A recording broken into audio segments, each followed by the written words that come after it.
Hello, viewers. What's the first thing that comes to mind when you think of New Zealand? Is it the tourist destination where you can enjoy extreme sports such as skydiving and bungee jumping? Or is it the small country that is often overlooked on world maps and located next to Australia? Many people think that New Zealand only attracts tourists with these unique experiences, and that its economy is relatively simple. But today, I want to show you that this country of sheep and snow-capped mountains has so much more to offer. In fact, it has one of the best managed economies in the world, with strengths that go far beyond the stereotype. Whether it's the World Bank's Ease of Doing Business Index or various international quality of life assessments, New Zealand consistently tops the list, a veritable double-top student. Even more remarkable is that New Zealand's economic prosperity is neither supported by abundant natural resources nor by attracting capital as a tax haven. Rather, it has forged a unique development path by relying entirely on its own institutional design and good governance. We have discussed many so-called economic miracles before. These models either rely on short-term policy stimulation or external dividend support, and are not stable. However, New Zealand is different. Its success is due not only to the precise regulation of the market economy, but also to the establishment of a safe, stable and confident development environment for families, businesses, and employees. Of course, New Zealand is not perfect and there are quite a few problems in its economic development process, which we will address later. But before we do that, get your pen and paper ready, because after analyzing Argentina's economy last week, today we are going to take a closer look at the core of New Zealand's economic management skills. To do so, we need to break New Zealand's economic system down into a few key dimensions. What are the core drivers of its economic prosperity? How has this country cultivated these strengths? How has New Zealand broken through in areas where other countries have repeatedly stumbled? What new challenges will it face in order to continue its success? Once all of this has been analyzed, we will be able to officially include New Zealand in Economy Explains list of countries.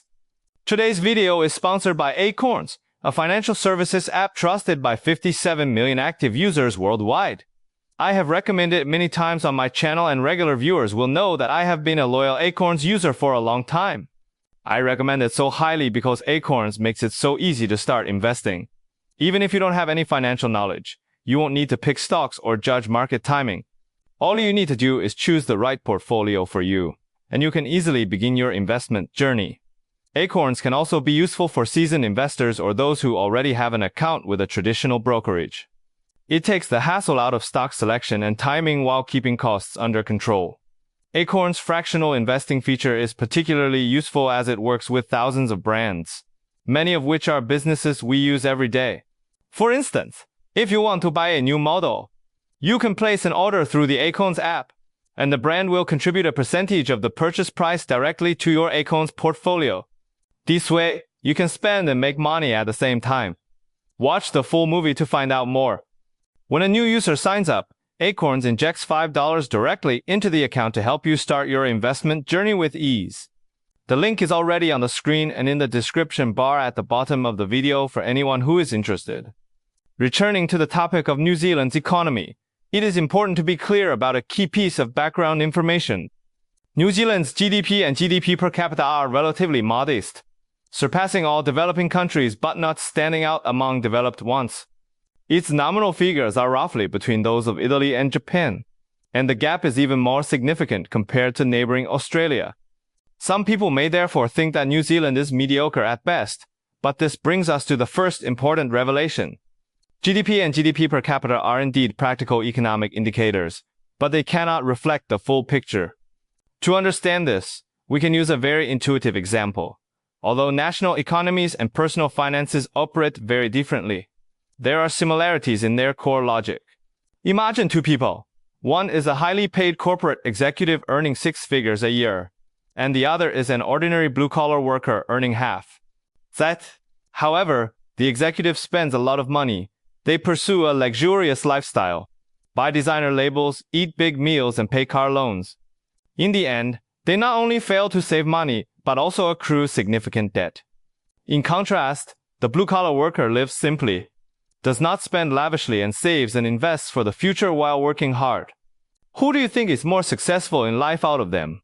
The answer is obvious. Like the millionaire next door. New Zealand's economy has built a strong foundation for long-term growth through great self-discipline, ensuring a stable and prosperous future, even if it is not the highest paid economy in the world. This quality is most evident in the agricultural sector. Agriculture is usually associated with underdeveloped or developing countries, and most countries follow the trend of gradually shifting to manufacturing and services as they develop.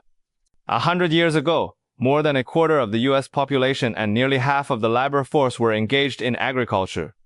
Whereas now the proportion of farmers in the labor force has dropped to less than 1.3%. As economies grow, people naturally move into more specialized roles, which are only gradually emerging in developed economies. New Zealand, however, has done the opposite. Rather than declining, the proportion of the GNP accounted for by agriculture has grown steadily. This all stems from a major decision made more than 4 decades ago. In the early 1980s, New Zealand's agricultural model was almost identical to those of the United States and the European Union, both of which relied heavily on government subsidies.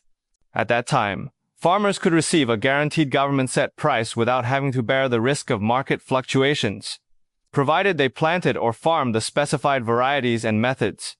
This system had some value. It guaranteed national food security and provided a safety net for farmers. After all, agricultural production depends heavily on natural conditions, and natural disasters and climate change can render a year's work redundant. However, there are obvious drawbacks to this model, most notably that it stifles farmers' motivation to innovate completely. Why would farmers want to take the risk of trying to grow new crops and develop new technologies when they can earn a steady income doing what they already do? Giving up government guarantees in order to innovate would be like cutting one's own throat, which is why nearly half of US agricultural output is corn and soybeans. Both of these crops are inherently low value, particularly in a high-income country such as the United States. They have become mainstream due to the stability of subsidies and the low risk involved in growing them. The solution offered by New Zealand is to phase out this safety net of agricultural subsidies. This will not happen overnight, but rather through a transitional support policy to help farmers gradually adapt to market competition. Many farmers protested at the time, as this decision aroused their discontent. After all, they had become reliant on subsidies and were suddenly forced to face market competition. In the long term, however, this move has revitalized New Zealand's agriculture by forcing farmers to take the initiative and change, either by switching to more profitable crops or by developing more efficient farming techniques. The change has had an all-encompassing impact.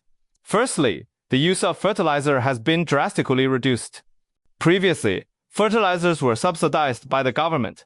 Many farmers used chemical fertilizers in large quantities to increase yields, which put considerable pressure on the environment.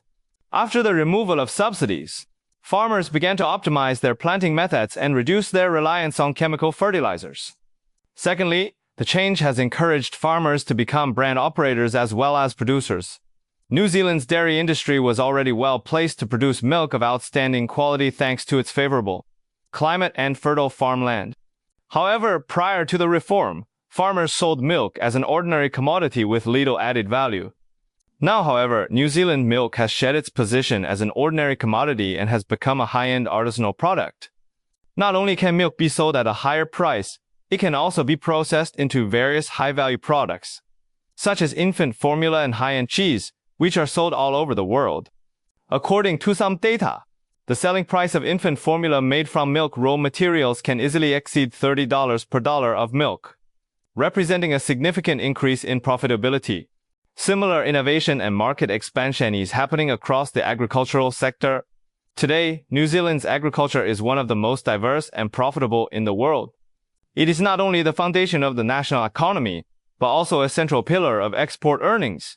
While agriculture is only one part of New Zealand's economic engine, it perfectly illustrates the country's secret to success, clearly delineating the boundaries between the market and the government, knowing exactly what should be left to the market and what should be led by the government, leaving the value-added industry entirely to the free market to give full play to its role in resource allocation and stimulate enterprise vitality, while making public services and basic protection the core areas of government responsibility.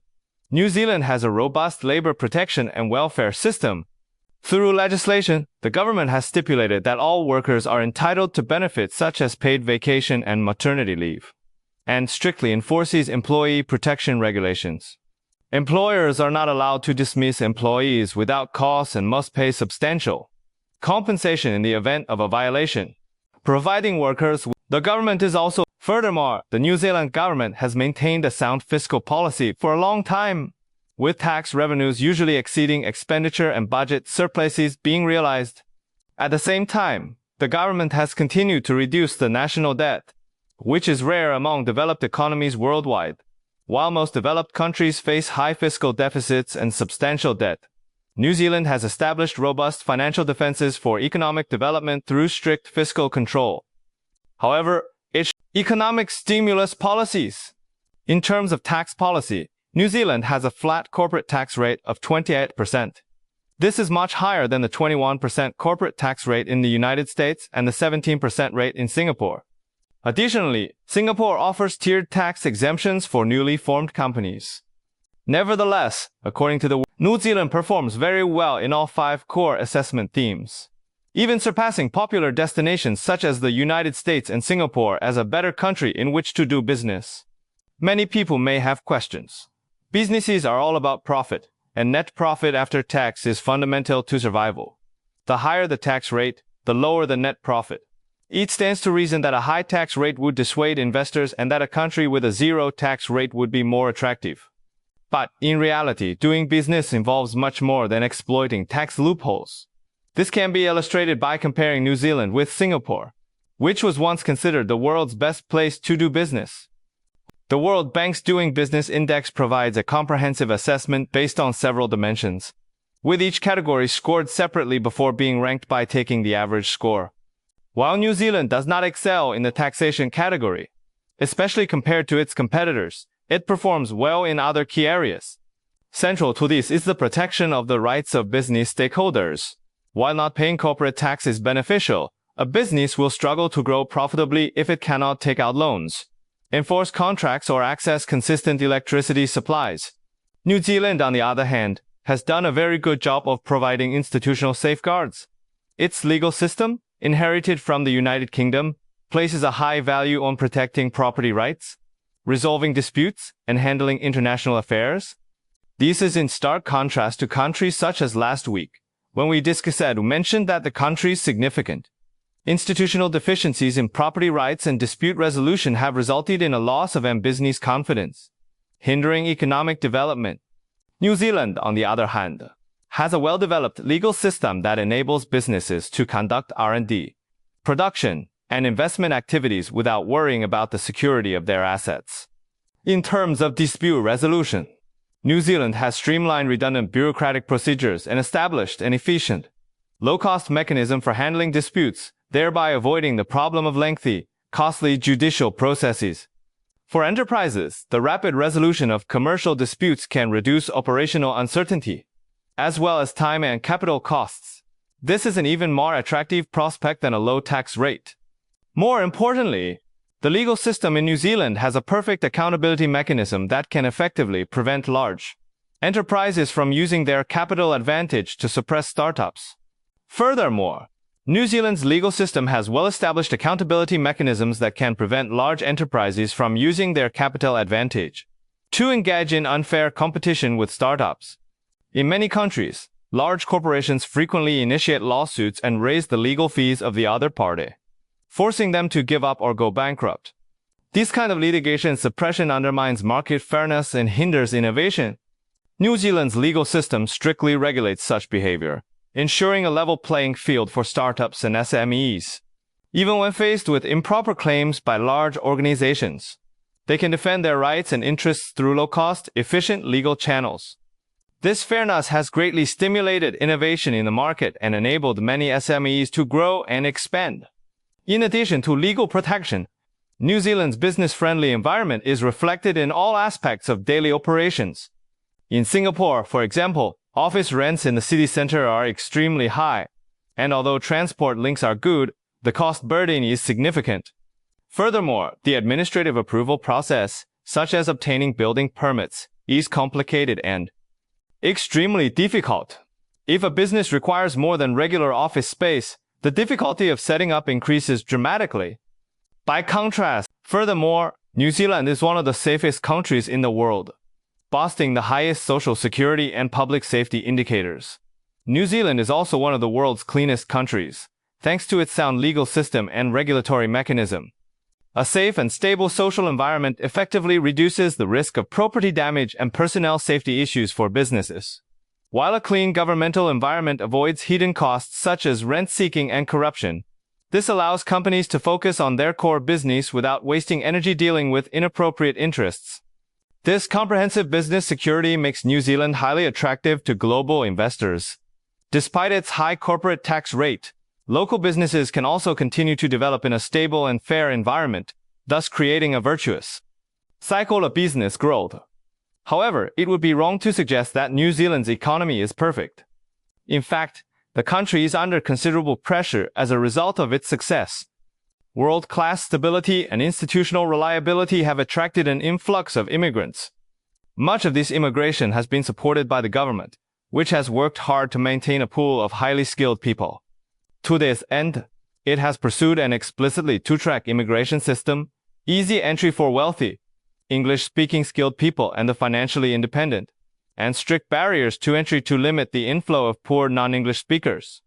While this approach may not be considered politically correct, it is a strategy adopted by almost all developed economies to prioritize immigrants who can contribute to their economies.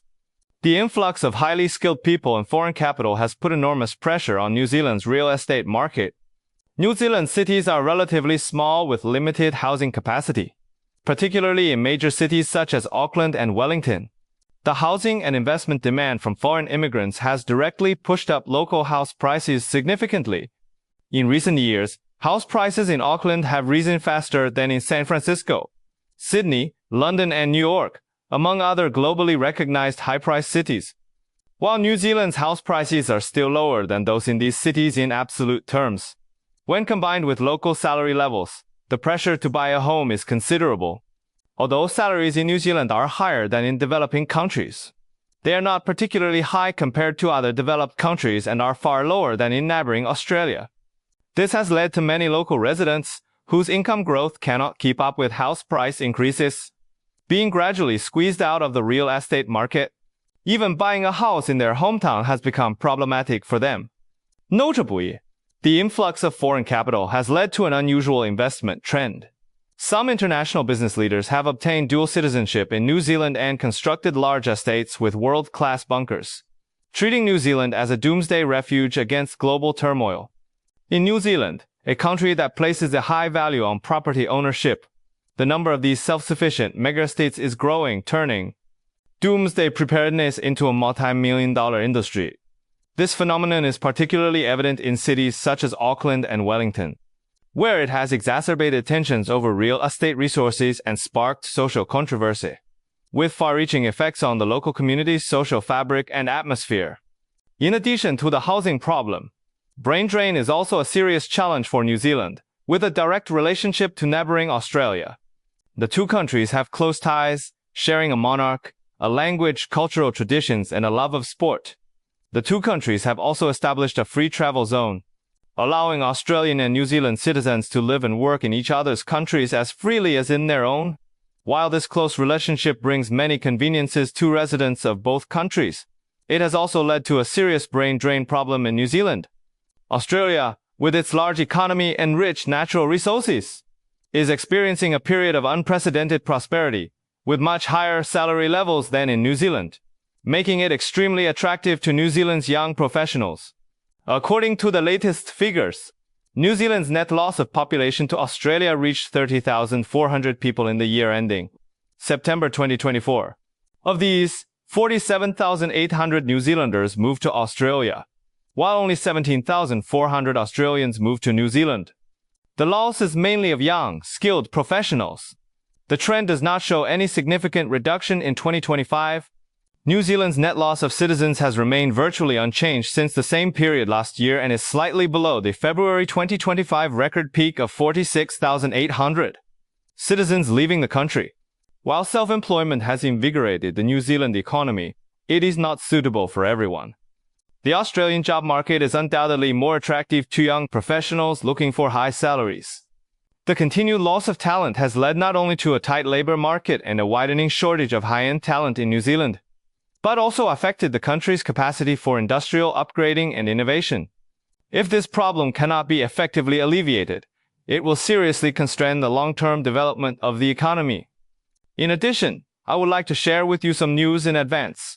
Subsequent country rankings from Economic Interpretation will be published on Channel 2. The relevant links will be posted on Channel 2. So please remember to subscribe to E2. This will allow you to see the rankings first. And we will also launch short, concise videos on that channel. This avoids the long dissertation-style videos on the main channel, which are better suited to watching in your spare time. As a sneak preview, New Zealand will perform very well in the rankings. This is because New Zealand understands the importance of long-term planning and is committed to strengthening its economic foundation, on which it nurtures businesses that can truly create value. This kind of future-oriented investment is bound to generate sustainable income for future generations, and is the most valuable aspect of the New Zealand economy. In fact, with the help of Acorns, it's easy to apply New Zealand's wisdom of long-term planning and steady development to personal finance. This app automatically transfers a specific percentage of your next paycheck or fixed deposit directly into an investment, retirement or savings account before you use the funds. This helps you develop a habit of mandatory savings and continuous investment, while avoiding impulsive spending. Acorn's Windfall section is also very thoughtful. You can earn money simply by spending with brands you often shop with. These brands are mostly familiar, such as Walmart, Nike, Apple, O'Demers Piguet, Walgreens, and Expedia, as well as thousands of other partner companies. As soon as you complete a purchase through the Acorns app, you'll instantly and automatically get a percentage of your money back and have it put into your investment account, adding value to your everyday purchases for the future. However, it's important to note that there is no official proof that you can get 15% of your purchase amount back when buying Apple products through Acorns. The actual rebate percentage varies depending on the brand and campaign period and is based on real-time app rules. Additionally, Acorns is the only financial institution to offer a current account with a heavy metal debit card. Made of tungsten, this debit card is heavy and feels great in your hand. It also makes a crisp, pleasing sound when dropped on a desk. This card is both practical and collectible. Furthermore, there are no hidden fees on Acorns spending accounts. Over 55,000 ATMs worldwide support fee-free cash withdrawals. Whether you use it at home or abroad, it's extremely convenient and cost-effective. According to Acorns' latest data, it has reached 5.7 million active users. Although the official website claims it has over 10 million registered users, a certain percentage of these are inactive. However, the trend of user growth shows that the cycle of growing from 1 million to 4 million users is getting shorter, indicating increasing recognition in the market. To date, Acorns has been downloaded more than 20 million times, managed more than $15 billion in investment funds for its users, and been recognized by Forbes as the app that brings investing into everyone's life. In addition to the above features, Acorns offers a number of useful investment tools, such as the Acorns Early Service for families with children. This service invests in your child's future via an investment account, offering exclusive income rewards, family investment education content, and a diversified portfolio of ETFs created by experts. For those with retirement planning needs, Acorns offers convenient IRA investment options, including SEPs and traditional and Roth plans, to help users save easily for retirement. Additionally, Acorns supports Bitcoin-linked ETFs and customized portfolios. Users can select stocks to invest in from over 100 publicly traded U.S. companies, ensuring diversification while meeting individual investment needs. The Acorns app also offers customized financial literacy content. Whether you are a novice investor or an experienced investor, you can learn practical tips and strategies to improve your investment skills continually. Acorns' core investment philosophy is to steadily grow wealth by utilizing the power of time, diversification, and long-term persistence.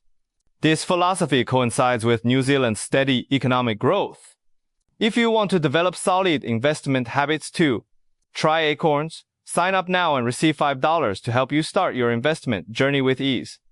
The link is displayed on the screen and can also be found in the description bar below the video. Finally, Let's summarize the key to New Zealand's economic success again.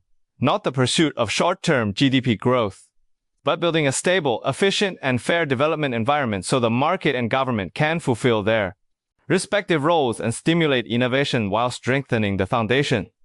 Although New Zealand is currently facing challenges such as rising house prices and brain drain, this development model, which emphasizes foundations and focuses on the future, is still very resilient in the long term. We hope you can learn from New Zealand's economic development. Whether it's national governance or personal financial planning, only by laying a solid foundation can we progress. Thank you for watching, and we will see you next time.